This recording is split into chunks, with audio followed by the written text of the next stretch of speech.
You know, we look at the comments that come in on the Morning Cup of Inspirations, and there's many wonderful comments there, and we try to answer them or at least like them, let you know that we've read them, that we've reviewed them. There's many prayer requests that come in, and I want you to know right now that we pray over every one that comes in. So I don't want you to think that we skip over that if there's not a comment on there. We try to comment on the prayer request too, but we pray over each and every one. And it just reminds me that people they need prayer. Jesus, they turn to Jesus, especially in times of needs. And I want to talk to you a little bit about that today in your Morning Cup of Inspiration, because I titled this, Who Needs Jesus? Well, the bottom line is everybody needs Jesus. And it just brings to mind two instances in the Bible that's talked about in Mark's 5th chapter. And there were two people that had an encounter with Jesus on the same day. And one was a woman who had been suffering for 12 years. 12 years she had been suffering. She had gone through all her money, had faced every doctor and went to see everybody, and nobody could do a thing. She was broke, she was desolate at this time, and she was still very ill. And another had to do with a 12-year-old daughter. I think it's interesting that it's 12 and 12.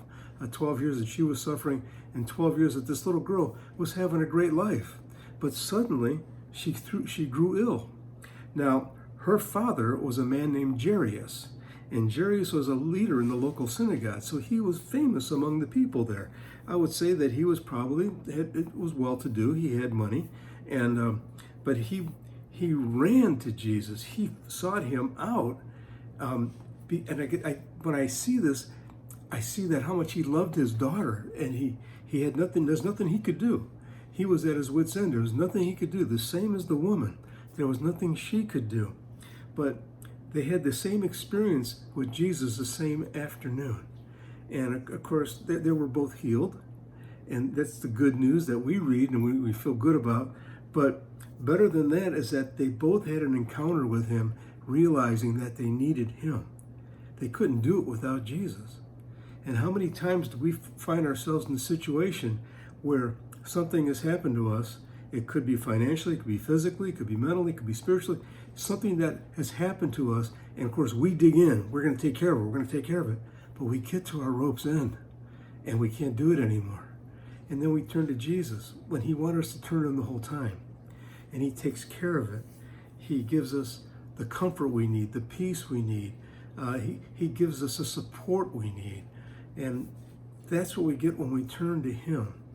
You know, Jesus said in Matthew 11:28, "Come to me, all ye who are weary and carry heavy burdens, and I'll give you rest." And he'll do that. He did it for the lady. He did it for Jairus and for his daughter. And he'll do it for you. God bless everyone. Look forward to seeing you again for another Morning Cup of Inspiration. Have a wonderful day.